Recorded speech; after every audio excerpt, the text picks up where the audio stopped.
เปิดขีดเปิดภาพอีกบ้านนี้พี่น้องลงมาทางลุมพี่บ้านทางแม่ครัวเฮากับป้าเถอะจัดเทียมแตะบึนๆเซลอยู่พี่น้องเลยทางนี้ผู้กินก็กินผู้ยัดก็ยัดทางนี้พี่น้องเลยกับทักทายสบายดีและสวัสดีเด้อเนาะทุกคนสบายดีเด้อล่ะทางน่ะป้าเถอะผู้ยัดก็ยัดทั้งนั้นก็กินเนาะมาขายมาขายจักคุณน่ะเอ้ยบอยเอามาขายว่าคือว่าให้กินเลยดิมีคนซื้อได้จ้าขอบคุณค่ะมีเจ้าของแล้วบ่นี่นะให้มาขายมะขามหวานนี่มาขายมะขามหวานคือบ่เอิ้นบอกกันชินะกันบ่อยากอยู่ทางเทิงนี่กันจวนกันว่าฮิพ้าวเฮ็ดนะอยากลงลุ่มนักกันว่า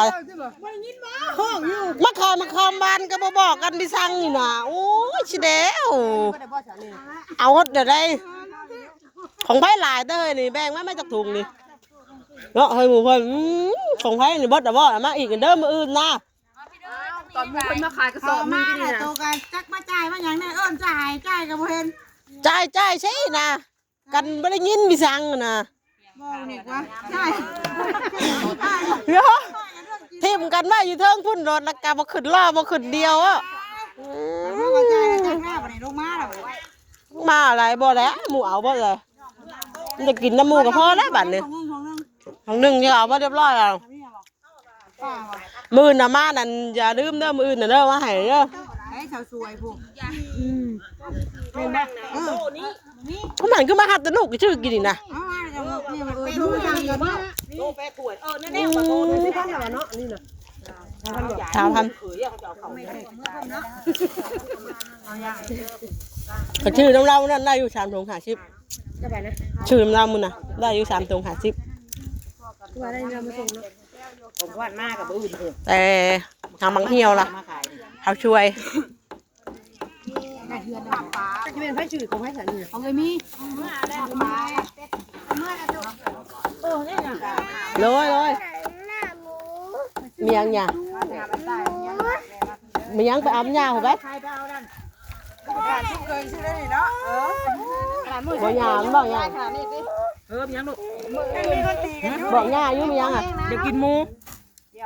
หมูใช่ป่ะน้ำมันหมูนะมันบุกินแกมีแต่น้ำมันนะบอกแม่บอกแพทย์ทิมก็จบเรื่องได้ตอนน่ะมีแต่น้ำมันเลยน้ำมันน่ะดีลอกนางออกเลย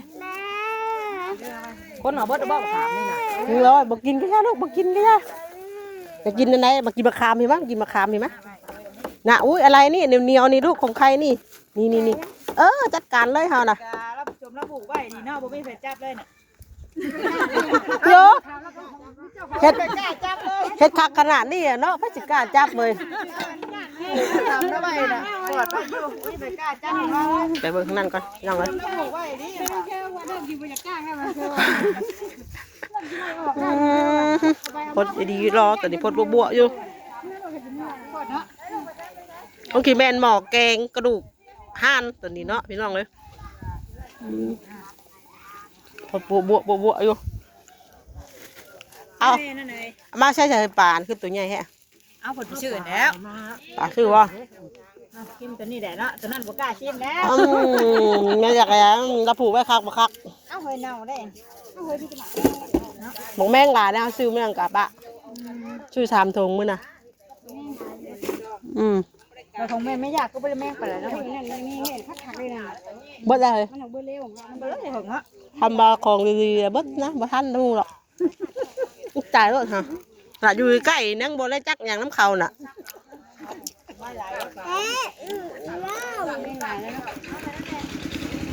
กินแล้วทั้งน้ำไทยก็กินแล้วลูกก็บ่เบื่อหรอกปล่อยลูกปล่อยหลานนะป้าลุงเอ้ยเป็นงานแบบนี้นะเป็นได้ใดเนาะเจ้าภาพแม่ลูกอ่อน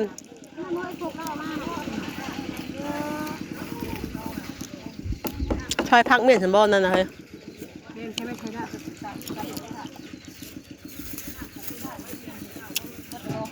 แซ่บน้อยนะหวานเนาะเขาก็ว่าหมังเหี่ยวลายขาดทุนเลยดิขาดทุนแล้วบัดนี้สั่งหลายซ้ำช่างมาอีกแล้วบ่แล้วว่าพูดเลยสั่งกินนี่แสนนึงเนาะ ได้กินอยู่ได้กินก็มาหาสิบาท โดยดูตอนนี้ก็ค่อยคำยามแรงเนี่ยตอนนี้พี่น้องเลยตะเวียนก็ใกล้จะตกดินแล้วเริ่มเร่งนะอันนี้มียังจะเฮยเลยปลา นั่นได้มันจะไปลาบนะ ปลาคักเตยพักปลามุนละเอียดคักตำเรียบร้อยมีแต่ถ้ารออันลาบอย่างเดียวพี่น้องเลยลาบปลาใบซุ่มเคยไม่แดงเนาะพี่น้องเนาะนี่เนาะเมื่อหาน้ำก่อนบอกอยู่ถามเมื่อบัดเดียวนะ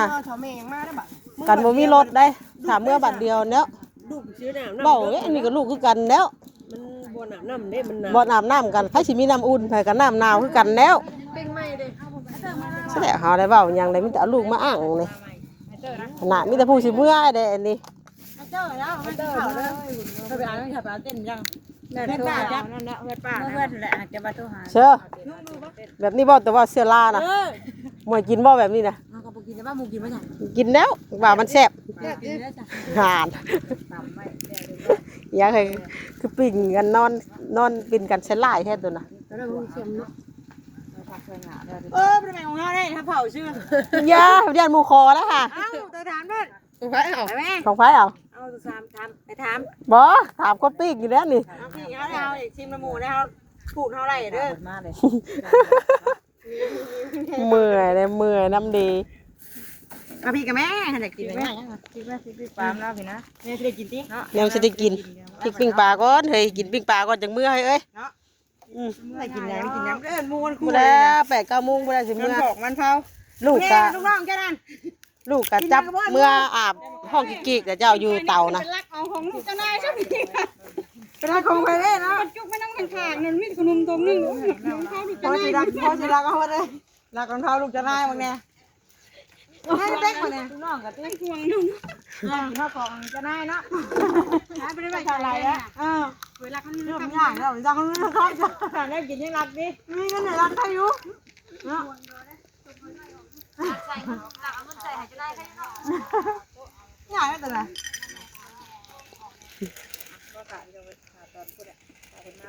อันเป็นยังบีนี่ไปเผากินได้ไม่ได้ บอกกินด้วยไผ่แขวดีอ่ะ อ้าวหมอที่มันหนัก ขอยอมแล้วขอนะไอ้แขวขอนะเจ็บบ่ไหวแล้วนายมะขามเนี่ยยอมแล้ว จะว่าอะไรอยู่จะถุงเนาะ ว่าบ่ได้ยินได้กี่เนาะเอ้ยไม่เงินได้หมู่มาขายมะขามกันนี่นะ เล่นเหลือถุงนี่ปลาจะเห็นเมื่อตอนปักเกิดนี่ได้เนาะ แม่นบ่นี่ปลาตึกว่ามาน้ำหนองจ้ะ ประกาศอย่างงี้บัดนี่เฮ้ย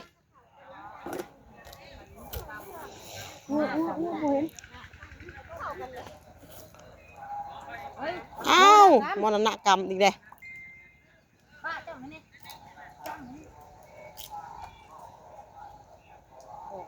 มันคงอะไร หอกคันบันโคกประบายพาบ่ เขามาพาดเนี่ยเหรอวะ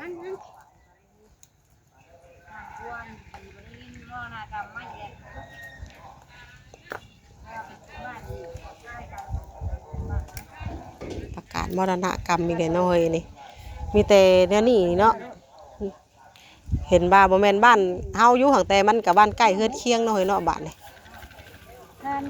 พานบ่คือพาหานหูเฮาเพราะว่าค้านได้พี่น้องเอ้ย พาดแล้วก็ พานบ่ พาดนะ เนาะทั้งนี้บัดเฮ็ดบุญทั้งนั้นบัดมรณกรรมมีแต่อยากแนวนี้เนาะเฮ้ยเนาะมีแต่อยากซ้อนๆแนวนี้ได้บ้านเมืองเฮาได้ ทับกันเถอะ มีแต่อยากทับกันบ่แพ้ทับกันที่ได้สามันจ่อกันเนาะ มือหนึ่งเท่านั้นสิ แพ้บ่พระเจ้าบ่แพ้ เราอยู่ก้มตายแขนข้อวันย่าง ชาบ่แพ้ทับกันผัดเนาะไผสิไปทันเนาะหมู่ให้เวลาล่ำ2-3มื้ออัน4-5มื้อสิ คุณกันคิดอยู่ว่าแม่นบ่นี่น่ะปลาเนาะไม่เชื่อบ่เป็นบ้าพาน มันเอามาแต่นาปลาอ้วนพร้อม2บอนรวมกันได้บุญน้ำกันเฮ้ยรวมกันได้บุญน้ำกันรวมกัน บ่นึกว่ามาแต่หน้าเรา เขากินน้ำนั่นได้วานนี่กินแต่วานนี่ เฮ้ยนี่นะว่าร้ายตัวใหญ่เคยก็ได้คิดว่ายังหมาน้องเลยคิดว่ามันเบิด น้องยากับตัวใหญ่ๆวานนี่ใหญ่เจ้าตัวข่อยว่าข่อยอยากมากินนะมิแต่ว่าปลาตัวน้อยโอ้ยบัดพอไปตึกแล้วรถแม่น้องเชิญตัวชวนมากิน มีบ่ มี อันน่ะ แบบนี้แหละ เจ้าเพจที่ไหนดิ พุ่นแล้วอ้าวเจ้าพุ่นแล้วตึก เขามีวิธีเฮ็ด มีวิธีเหรอวะของเราว่าแล้วของแท้เราว่านะของแท้เราว่าเราว่าคนตึกของแท้เราว่าเราตึกอันแล้วก็ตึกแบบนั้นปลาอันนี้ก็มันได้2-3 โตหัววานบ่มันต้มใบรส มันหยาบติ หยาบแห้งถ้ามันบกก็คือเติมน้ำอีกเท่านั้น เกลือมันนัวบ่ใส่บ่มันก็บ่นัวละ ใช่แล้วเหรอวะแอนไม่ได้เกือบเลยเอ็ยังไม่เอือบเลยเอาลงเลยสะ โอ้ยนะ ลงเลย ขอเนื้ออันไม่จักอันนี้ เอาลงเพ้อมึงยังไงเพ้อเอาลงแล้วนะเพ้อ บ้าว่าลงมันเข้มใจได้น่ะกล้าลงกันเนาะ ตายกระซีมังกรตี ให้เกือบมันนัวแบบเอาเกือบนัวลงนะอย่ามันบ่แซ่บ เฮ้ยตัวกระซีมังกรกลัวเอาไหมเอาลงไหม ถามแม่แม่ชิมจ้าแล้วแม่ชิมแม่แม่ถามแล้วแม่ เอาเฮ้ยซีมาเลยเฮ้ย โอ้ยชิมมึงน้ำมัน ชุดเจ้าไม่ได้กินซัดปากปีบ่โอ้ โตได้สิดีเคยกินเลยดิ บ่เคยกินซัดปากปี เพิ่นเล่าว่า เอาเส้นไหนดิ ขึ้นนัวอยู่ห่างแสดงว่า เราใส่ได้สะเนาะ มันจางแค่หน้าแล้วมันบ่เข้าเนื้อเข้าหนังสิเราเนาะเขาใส่หนังเนาะไม่ต้องมือแกะเบิ่งสิ อันนี้โอ้ยเป็นยังดี ชดก็คือว่ามันใหญ่กว่าพวกชดนั่น บ่มีบวงบ่ลุมพี่ จังจักแค่มาบ่แรงดีมาบ่ เผาน้ำได้เดี๋ยวนี้บ่ย่อมไปใส่เดี๋ยวนี้นะอากุยมือกำขมับหัวไว้แล้ว ป้าสองตัวแล้วกายจะถึงลูกถึงยังนี่บ่ ก็เรื่องของเจ้าแล้วตัวหนึงเจ้าจะไปแบ่งกินกับลูกเจ้าก็ไป อันนี้กับของข่อยตัวนึง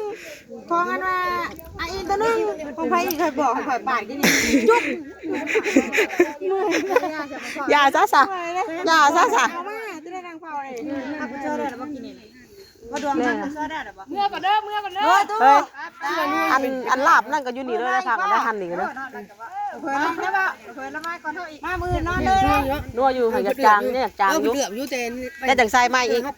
จังใส่ใหม่อีก ก่อนเฮาอีกเดี๋ยวมาเฮาใส่น้ำ เด้อละรับ50ไปทันเพิ่น เมื่อนะเมื่อไปทางไหนเมื่อไปทางไหน แต่เฮา เอาจังไหนเฮาก็เมื่อคือกันเนี่ยแต่ว่าล อ๋อง เฮ้ยลมแท้นี่น่ะประกาศว่ามีคนอันมรณะโดดลมมันบึ้นมาบัดนี้โอ้เฮ้ยเกี่ยวกันอยู่ได้พี่น้องเอ้ย กูนี่ก็กู กระบาบมันแน่เฮ้ยมันดังเผาหน้ามันจนแหมน่ะ ดำเราจังเมื่อเอากับจังเมื่อกันมาหามน้ำในก่อนได้บ่เนาะ โอ้ยคนงามไหนเอ้ยเมื่อยลำเด่นหน้าดำบ่แล้วบัดนี้อยู่ท้องกินนี่รถบ่อยู่เว้าสั่งก็บ่ได้ยินนำโมเทพสั่งเนาะแต่ไปเป็นห้องไปอันหามเตียงโอ้ยไปจักขี้ระขี้เด้อน้ำผาพุ่นปุ๊บไปเบิ่งข้างนั้นอีกบัดนี้พี่น้องเอ้ยจักแม่นเนาะจักแม่นเฮ็ดหยังแล้วบัดนี้พี่น้องเอ้ยจักเป็นหยังสมมุสมปุ้ยสมปุ้ยพี่น้องเอ้ยแต่ละคนแต่ละแผนกแม่ครัวเฮาก็บ่ได้พักบ่ได้หย่อนเลยมื้อนี้ขนาดเริ่มต้นนี่ก็เข้าพี่น้องเอ้ยเฮ็ดจัดเตรียมไว้เป็นแบบที่เลยตอนค่ำๆพุ่นแหละ 7-8 โมงพุ่นแหละพี่น้องเอ้ยสิได้อันโฮมเคยสิมาแยกกันว่าแต่ละคนสิได้เฮ็ดแผนกใดแต่ละคนจะได้มีการรับผิดชอบหน้าที่ของตัวเองเนาะพี่น้องแต่ละคนก็ลูกไผ่หางนางลูกเคยเพิ่นก็สิแบ่งหน้าที่ให้แต่ละคนเฮ็ดรับผิดชอบบอนใดโอ้ลึกแท้เฮ้ยโอ้ครัวปลาตั้งแต่มื้อวานนี่เนาะเอ้ยมื้อนี้ยังบ่จบบ่สิ้นอยู่เรื่องเลยกับครัวปลามื้อวานนี่ก็ซุเมน้องวิครัวกะกะละมังนึงแล้วมื้อนี้อีก มันตะกี้น่ะก่อนบ่นิ้วลิ้นตะกี้นั่นยังมันก็เฮ็ดหยังเฮาก็บ่จัก อ่านบ่เป็น เพิ่นไปกดเป็นภาษาจีนภาษาไทยภาษาอังกฤษภาษาลาว เอาเปลี่ยนมาบ่ได้บ่ซะ เฮาก็เข้าบ่ตั้งค่าเด้ อัน มันบ่จักตัวใดตั้งค่าให้มันเข้าเบิ่งของเฮาก่อนเข้าเครื่องอื่นก่อน บ่ามันอยู่จักจุดตำแหน่งใดติเจ้าก็นับไปได้เถอะ เจ้าก็จิ้ม นับ1 2 3ลงแบบนี้แหละมันอยู่จุดใดแล้วเจ้าก็มา น้ำบ่ได้มาใส่นี่เด้อ จ้า บ่ เจ้าบ่ได้ชื่อธงดำบ่ครับ จักคือสิตองกูยูนออกกู จัก10จักพันจักหมื่นนั่นนี่เฮ้ยปลาอันนี้ซื้อเอานี่เนาะ400,000เพิ่นขายเพิ่นป้าน้อย ไปน้อย อัน เขียวที่ขิวน้ำเนาะ ว่ารอกปากกับว่าน้ำเขียวอยู่สิว ดีแล้วเนาะชาวเป็นน้องนาย เอือก สะอาดอยู่ เดี๋ยวนั้นมันอย่างได้แหน่ เนแดงแน่น่ะ แม่นี่เนาะปลา แม่น้องนั่น บ่เฮ้ยเราขายเป็นกิโลบ่ ลูกเนี่ยแล้วว่าบอกดูว่า กิโลละเท่าไรเราขาย มาขอบคุณกินเลยว่า โลละ40เนาะคอยคำยามแรงเลยเว้าอีหยังก็คอยเว้าคอยจ่าแห่งตกใจ ครัวนี่แหละก็สิเมื่อก่อนได้เดี๋ยว โดย เอาเผากับป้ารถป้าอม ออกมา เดี๋ยวเขาสิไปนะป้ารถป้าเดี๋ยวเช็ดให้ไป ก่อนไป แต่ก่อนรถเดี๋ยวสิเข่าที่แทน ไปใช่ไป โอเค เดี๋ยวสิเข่าเฮ็ดแทนดอกหัวปลาซอยก่อนบัดนี้เอามาทางนี้แล้วบัดนี้ ครัวทางนี้จกจะพามาของทุกคนจะปิ้งให้อีทุกก็สิไปหน้า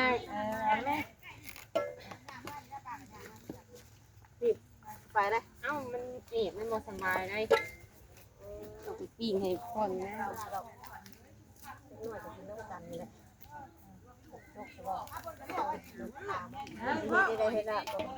พอยายเขาว่าก็ว่าก็บ่าโอ่งว่าพักยังเรียบร้อยแล้วใส่ตู้ไว้มื้ออื่นจังว่าสุกเป็นหยังมาลาบอย่างตำไว้สินะ อันนี้ครัวไว้สิบ่นี่ เพราะว่าคันเฮาคันเฮาลาบไว้บัดยันว่ามัน ธรรมดาแล้วเป็นเพื่อนกันแต่บ้านโดด ขนาดไปเห็นติ ข้าวซัก อันแล้วจังว่าอันนี้เฮาตำมาป่นมาหยังไว้แล้วใส่ตู้ไว้ได้บ่ สิเป็นหยัง แล้วมื้ออื่นเช้าแล้วปรุงมันสินะได้บ่โอเคบ่แบบว่าได้ มื้อจะพักเอาแบบนี้เนาะ จริงว่า เป็น มื้ ยัง อจังพัก มื้อแม่เว้าคือสิอยู่นี่เนาะหมอนี่เนาะ ก่อนเตลกเนาะ ยันว่า เข้า ก็ ก็ ได้ ชัดช่วยอยู่ก็ได้ ไปนั่งก็ได้ บ้าก็ หรือว่าคันขาใกล้ขาตาน้ำบุไรหรือบ่จังบ่เอาไก่อย่างนี้เนี่ยมันใหญ่สบายโดด หลับ มันบ่มีไก่มีหยังนี่ล่ะว่า หลับได้มีอยู่หลับไว้ให้เจ้าหลับนะเอาครัวไว้เพิ่นน่ะ อันหน้ามื้อแรกนี่ล่ะบ้าน หลับแรงเลย บ่ยายพักอีตู้เจ้ามาเลยลายเปียกบ่ โอ้ยแล้วเก่ง บ่ถามบ่ลายกัน เขาไปป่าแล้วหลายแท้นี่ เอาเกลือยังไงเนี่ย อันหลวงพ่อผู้อื่นก็เอามาอีกเนี่ยใช่ มีอยู่สิติ ก็มีหลายอยู่เนาะเป็นเอามาก็ถึงอย่างได้รถเองจองหมอจะโลตัวน่ะ 10โลบ่เฮ้ย ตัวก็มาแต่หน้ามาแต่บ้าน อยู่นี่แต่ก็เล่นไปรับมาพอกพ่วงแล้วก็เล่นหนึ่งช่วยเอาเข้า สิมาแต่เที่ยงพุ่นแล้วเพิ่นว่า อยู่นี่แต่เช้าพุ่นแล้ว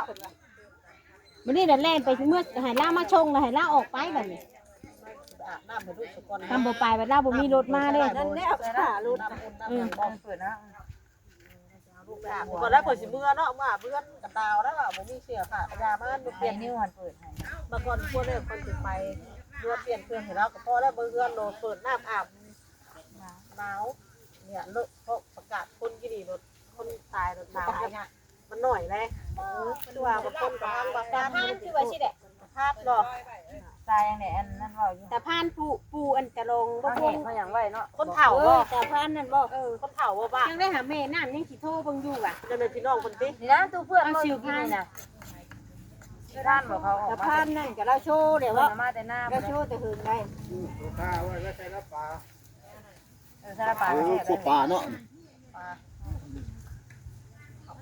มันมีใครเนาะป่า เด้น่ะ มันมีหน่วย น้องบ่คือ ปลา ว่า น้องได้แหละ น้อง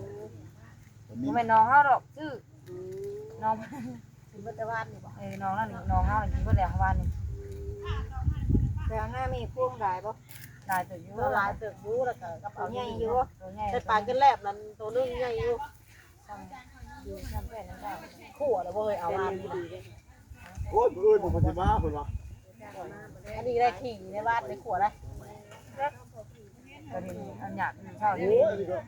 ย ไปกับสิมันไม่ได้ฮู้ๆอยู่แล้วกันแบบพุทธคุณ ลองแน่ก็ นี่โอ้ยกันไปซิดไปพุ่งไหนกระบาบกัน บ่ตัวนั้นนี่ก็มีอยู่ดีเช้านี้นะอยู่ดี กันเอาไปพิงดู แล้วกันชวนไปมันเลยจกมันเบิ่งเลยถ้ามันใส่มันเอาขี้มันออกก่อนคันแรกขี้มัน นี่ถามเจ๊บ่คือว่าเมื่อวันเดินได้สิมาเมื่อดี วานนี่ก็คักคักได้เนาะอันป่าใหญ่น่ะเนาะคลองลมมันไหนอันแวนขี่ไก่วันน่ะเด้จำถิ่มกับเสลายอยู่ ปลาเอาไปทิ้งมันดิ อันนี้ ตัวใบชื่อหรือว่าเบิดแล้วนะอยากเชื่อเลยนะก็เอาบ่ได้แหวบ่จังเลยเนาะก็แหกแหกออกแล้วก็ต้มแล้วว่าเนาะเราจะดูเนาะอันนี้เฮาว่าแหกไปเลยบ่เรือมือแหกแหกรู้แล้วแหกไปแล้วเนาะไปแหกอยู่พุ่นเลยปวดปวดนะบ่ล่างบ่นัก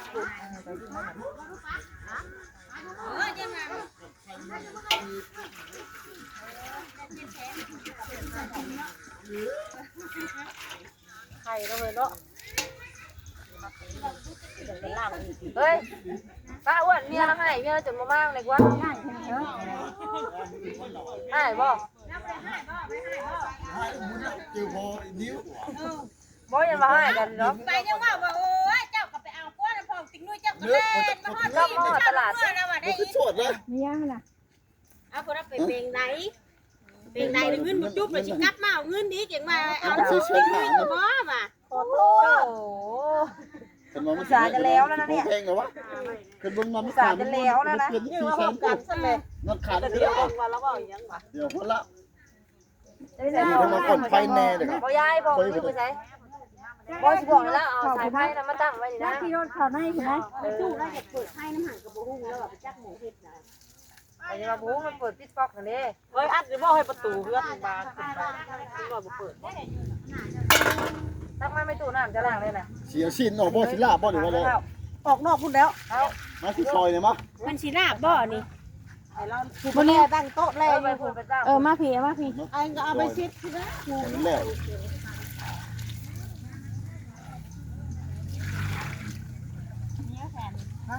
แล้วมาเฮ็ดมาซอย พี่เอามาพี่ไว้ แล้วจะสิ้น นั่งเดี๋ยวมาพี่ จะไปพูดแหละไปเช็ดได้จังดังนะดีนะบ่ะ ล้างสะอาดรถถึงแซมถึงมุมเมื่อใครนอนได้เลยปากให้เลย ได้เขายังจะได้ล้างอีกอยู่นะ ร้านน้องตลาดน้องไงเลยน้องตลาดโอ๊บยังไงนั่นเนาะ ลุงเขาสิบอกเจ้าเจ้าปลดดอกไฟนี่จ้ามันเป็นไฟโซล่าเด้อเอาลูกมาทางไม้เอาตัวนั้นมาเอาตัวเสียบปลั๊กไฟน่ะว่างั้นสิบอกแล้วก็แล้วพอวันนี้เราหูอยู่มันโมหูคักได้บอกแม่ตัวนี้ตัวนั้นพูดแจ้งนะตัวนึงพูดแจ้งนะ